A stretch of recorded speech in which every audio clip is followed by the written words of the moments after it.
എത്ര കുടവയറുള്ളവനും കുടവയറില്ലാത്തവനും സദ്യ ഉണ്ട് കഴിഞ്ഞാൽ വയറങ്ങ് നിറയും, ഒന്ന് വീർത്ത് വരും. ഈ വീർക്കുന്ന വയറാണ് മഹാബലിയെ ഓണ സന്ദേശത്തിൽ നിന്ന് നിഷ്കാസനം ചെയ്യാൻ നമ്മൾ ഏറ്റവും അധികം ഉപയോഗിക്കുന്ന ഒരു കാര്യം. ഇന്ന് മാവേലി വലിയൊരു സാമ്രാജ്യം ഭരിച്ചിരുന്ന ചക്രവർത്തിയാണ്, വലിയ യോദ്ധാവാണ്. അതുകൊണ്ട് തന്നെ മാവേലിയുടെ രൂപം ഇതല്ല. ഒന്നാമത്തെ വാദമാണ് കേട്ടോ.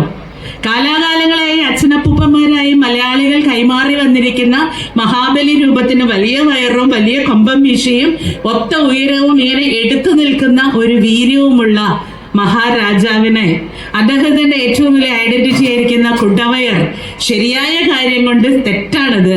അദ്ദേഹം ഒരു യോദ്ധാവാണ്, അതുകൊണ്ട് ഇങ്ങനെയുള്ള ഒരു രൂപമല്ല അദ്ദേഹത്തിന് എന്ന് നമ്മൾ അങ്ങ് വിവക്ഷിക്കുകയും അതുകൊണ്ട് തന്നെ ഓണം മഹാബലി ചക്രവർത്തിയുമായി ബന്ധപ്പെട്ട ഒരു ഐതിഹ്യമല്ല എന്നീ സത്യാനന്തര കാലത്ത് ഉറപ്പിക്കാൻ നമ്മൾ വെമ്പൽ കൊള്ളുകയുമാണ്. ഏതു വാർത്തയ്ക്കും ഈ സത്യാനന്തര കാലത്തിന്റെ ഒരു പ്രത്യേക രൂപപരിണാമം സംഭവിക്കുന്ന ഒരു ഇടമാണ് നമ്മൾ വീട്ടിലിരിക്കുന്ന അമ്മമാർ അല്ല വളർന്നു വരുന്ന കൊച്ചു കുഞ്ഞുങ്ങൾ ഒക്കെ നമ്മുടെ ഈ ആനുകാലിക കാലത്ത് ഏറ്റവും അധികം ഉപയോഗിക്കുന്ന ഈ വാക്ക് എങ്ങോട്ടാണ് നമ്മൾ എത്തിക്കുന്നത് എന്നുള്ളൊരു പ്രശ്നമുണ്ട്. സത്യാനന്തരം എന്ന് പറയുന്ന പോസ്റ്റ് ട്രൂത്ത് എന്ന് പറയുന്ന പ്രയോഗം പണ്ടേ ഉള്ളതാ. പണ്ട് അമേരിക്കയിലാണ് ഒരു നാടക കമ്പനി, ഒരു നാടക പ്രവർത്തകനാണ് ആ വാക്ക് ആദ്യമായി ഉപയോഗിക്കുന്നത്. അതിനൊരു അർത്ഥം നമ്മൾ പ്രയോഗത്തിലേക്ക് വരുമ്പോൾ അർത്ഥസത്യങ്ങളെയും വിശ്വാസങ്ങളെയും അതാണ് സത്യം എന്ന് നമ്മളിലേക്ക് അടിച്ചേൽപ്പിക്കുന്ന ഒരു പ്രക്രിയയാണ് സത്യാനന്തര കാലത്തിന്റെ വാർത്ത. അങ്ങനെയല്ലേ വേണു സർ? വാർത്താ പ്രയോഗം അർത്ഥസത്യങ്ങളെയും വിശ്വാസങ്ങളെയും അതൊരിക്കലും സത്യമാവണമെന്നില്ല, സത്യമായിരിക്കില്ല. അപ്പൊ പുതിയ കാലഘട്ടത്തിന്റെ വലതുപക്ഷ മനുഷ്യവിരുദ്ധ സ്വഭാവങ്ങൾക്ക്, മനുഷ്യവിരുദ്ധ പ്രവർത്തനങ്ങൾക്ക് ഏറ്റവും ഗുണം ഈ അർത്ഥസത്യങ്ങളെയും വിശ്വാസങ്ങളെയും സത്യമായി അവതരിപ്പിച്ച് അവനവന് ആവശ്യമാകുന്ന സ്വാർത്ഥ ലോകത്തിലേക്ക്, സ്വാർത്ഥ അറിവിന്റെ പരിവേഷത്തിലേക്ക് സാധാരണ സമൂഹത്തെ സന്നിവേശിപ്പിക്കുക, അങ്ങനെ ആക്കി തീർക്കുക എന്നുള്ളതാണ്. നമ്മൾ അതിൻ്റെ ഇരകളാണ് ഈ കാലഘട്ടത്തിലെ മനുഷ്യർ. അതുകൊണ്ടാണ് മാധ്യമങ്ങൾ അവിശ്വാസമുള്ള ഏരിയയായി മാറുന്നത്.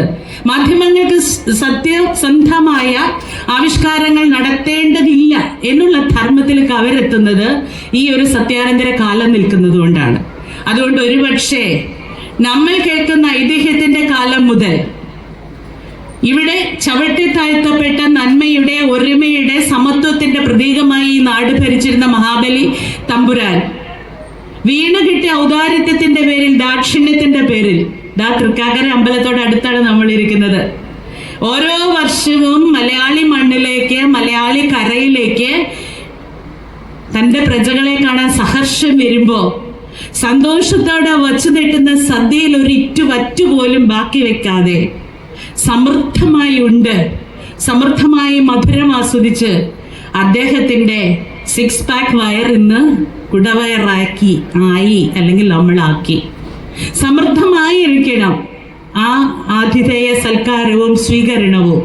അതിൽ നിന്ന് മാവേലി ഇങ്ങനെ വന്നു. പക്ഷെ ഇന്ന് വെമ്പൽ കൊള്ളുന്ന, നിങ്ങൾ നോക്കൂ, ഗൂഗിൾ എടുത്ത് നോക്കൂ. ഈ വർഷം ഓണം തുടങ്ങുന്നതിന് മുമ്പ് ഞാൻ വെറുതെ ഒന്ന് ഗൂഗിൾ നോക്കുമ്പോൾ ഓണം എന്നുള്ളതിന് ഒരു 5 ഫോൾഡർ നോക്കിയപ്പോൾ 4 എണ്ണവും മഹാബലി ഓണക്കഥയിൽ നായകനല്ല, വില്ലനാണ്. മഹാബലിയുടെ അഹങ്കാരം ശമിപ്പിക്കാൻ വേണ്ടി ഉണ്ടായ പ്രവർത്തനമാണ് ഓണനാള്. മഹാബലി, അധികാരത്തിന്റെ ഗർവമൂത്ത മഹാബലിയോട് ശുക്രാചാര്യൻ പറയുന്നു, നീ ഇനി യുദ്ധം ചെയ്യൂ, ഇന്ദ്രനെ തോൽപ്പിക്കാം, ദേവലോകവും നിനക്ക് സ്വന്തമാക്കാം. അതുകൊണ്ട് യുദ്ധം ചെയ്യാൻ സന്നദ്ധനായി ഗർവിഷ്ഠനായി നിൽക്കുന്ന മഹാബലിയുടെ യുദ്ധം എപ്പോൾ വേണമെങ്കിലും തുടങ്ങുകയും അത് ദേവലോകത്തിന് വരെ ഭീഷണിയാവുകയും ചെയ്യും എന്നുള്ളൊരു തിരിച്ചറിവിൽ മുൻകൂട്ടി എല്ലാം കാണാൻ വിരുതുള്ള, അങ്ങനെ ഈ ലോകത്തെ സ്ഥാപിക്കുന്ന നടത്തിക്കൊണ്ടു പോകുന്ന ദേവന്മാര് എല്ലാവരും കൂടി ഒത്തുചേർന്ന് മഹാവിഷ്ണുവിന്റെ അടുത്തെത്തുകയും മഹാവിഷ്ണു വാമന രൂപം പൂണ്ട് മഹാബലിയുടെ അടുത്ത് വന്ന്, ദാനധർമ്മിഷ്ഠനായിരിക്കുന്ന മഹാബലിയുടെ അടുത്ത് വന്ന് നിങ്ങൾക്ക് എല്ലാവർക്കും കഥയറിയാം.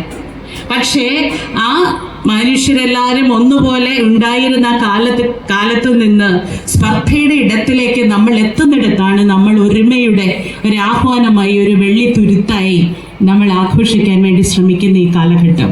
ഇവിടെ ഈ സത്യാനന്ദ ലോകത്തെ എല്ലാത്തിനെയും വക്രീകരിക്കുന്നത് പോലെ ഈ വർഷവും കേട്ട ഏറ്റവും വലിയ കഥ അല്ലെങ്കിൽ ഏറ്റവും വലിയ അനുശാസനം എന്ന് പറയുന്ന രീതിയിലേക്ക് ഓണത്തെ അവലംബിച്ച്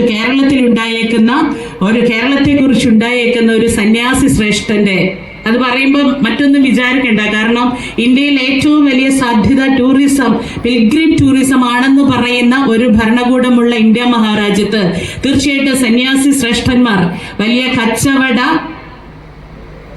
പ്രൊമോട്ടേഴ്സ് ആണ്.